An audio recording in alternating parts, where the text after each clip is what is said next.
GTB. Okay, so before I need the bell button. So this topic will be one of my favorite topic in any videos about Ferrari. Okay, so let's go to the video. First of all, 296 GTB. Okay, so this will be the first ever, not the word first ever, V6 hybrid from Ferrari Malaysia and Global Ferrari. Okay, so obviously by decades right now, Ferrari are reducing the displacement of the engine from all the way to the V12, V8, and now the V6 hybrid, and soon we can see a 4-cylinder engine. God knows. Okay, this would be one of the fastest V6 engine, because normally V6 engine would cross around 550 horsepower or 560 horsepower, nearly there. But this will be the first ever 830 horsepower V6 and 740 Newton of torque. That is immense, because it's a V6, don't forget that, and it will produce such a whopping power. It's even powerful than the V8 that Ferrari has. Okay, because of the hybrid. Okay, so if you ask right now, is it a full hybrid or a semi-hybrid?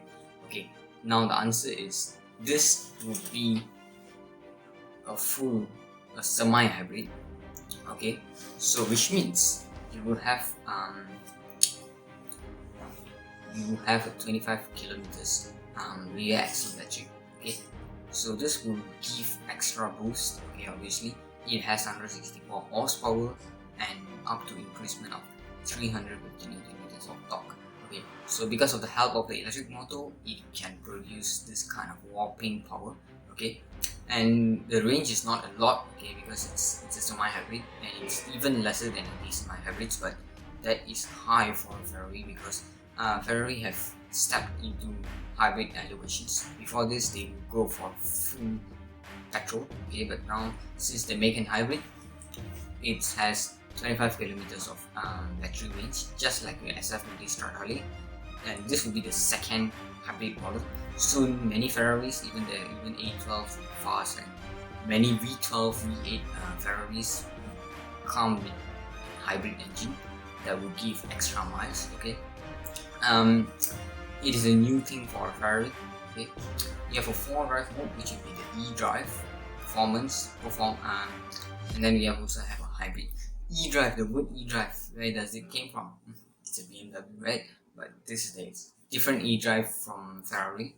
Okay, so this car has a new function which will be called as ABS Evo. ABS is the safety system.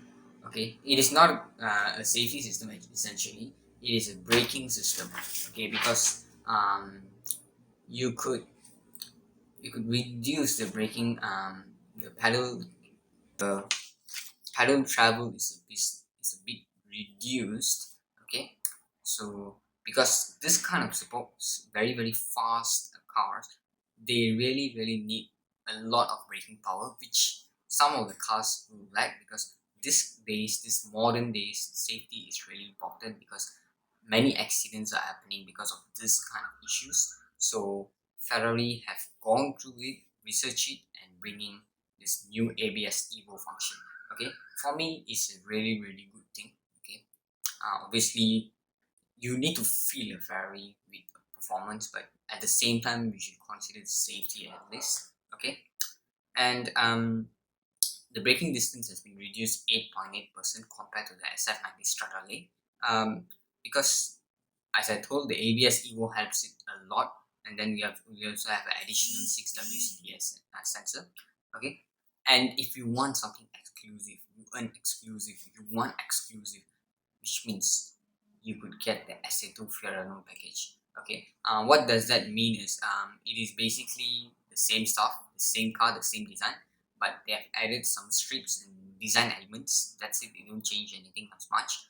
Okay, which same as the SF90 Stradale, you have the stripes like that, and then it will just automatically capture the aura of the car. Okay, so other than that, kilograms of save. Okay, because the car will get even more lightweight and the drag coefficient will be better. Okay, The performance is the same thing. The engine, the CC, all is the same thing. But the only difference is that you have some exclusive package to it. Okay, what's the 0 to 100? 2.9 seconds. That is really good because this kind of cars, 2.9 seconds, it is really nice and good. Okay, and the exterior look. Okay, I'm a fan of the exterior look. It looks really good, especially the tail lamps, very flat, slim, and it also has the essence from the SF90 Stradivari and a bit of mixture from the Ferrari Roma. And if you see the front end, it's a bit tapered look than the V8, V12 model. This would be a new design language for any other Ferrari. Okay. Honestly, when you first time look at it, you thought that it is not like a Ferrari, but when you take a look a bit, and then you might have a look in it. Okay. And even the grills, they don't make any extra whopping stuffs. Okay. So yeah, the exterior is really nice looking, and the side profile, it is a very same stuff. It has the traditionality of any other Ferrari models, but they have also mixed some modernity into the car. So yeah, love it. The rear end is a bit different than what a Ferrari done because the lights are sharp. Okay, there is no longer rounded or square shape to it. This will also contribute to the new design language of Ferrari. And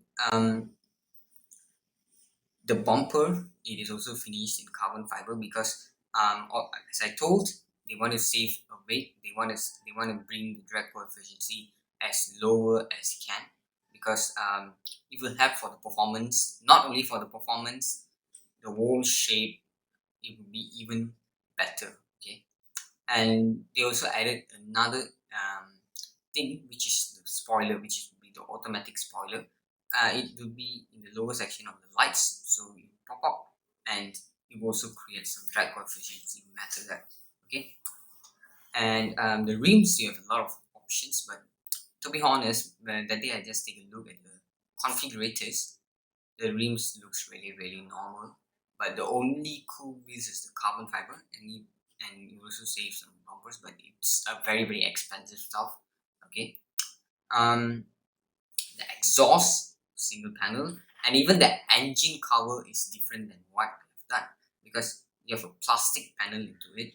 The glass panel, sorry, it's not a plastic, it's a glass, which will be surrounded in the engine bay, and you have some carbon fiber components in the engine bay, which will also reduce the weight.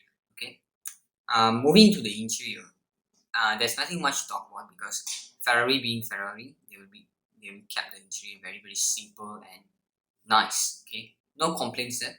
You don't have any infotainment system. The only infotainment system is the speedometer.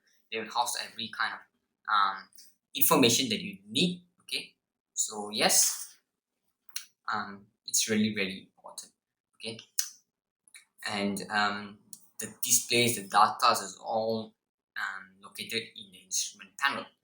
You have a passenger display, obviously, and you have a new touch capacitive steering wheel. I'm not a fan of the touch capacitive steering wheel because you just operate by your fingers and then press. It's haptic feedback. But the old steering wheel is my favorite because you could feel and touch what would be the traditionality in a Ferrari. Okay, the price. The price, it has been not yet launched in Malaysia, but estimated without insurance, without tax, will be 1.47 million ringgit. Okay, this would be one of the cheapest Ferrari that we could get. But we have the Ferrari Portofino. This would be the second cheapest Ferrari we could get. Even the cheapest Ferrari costs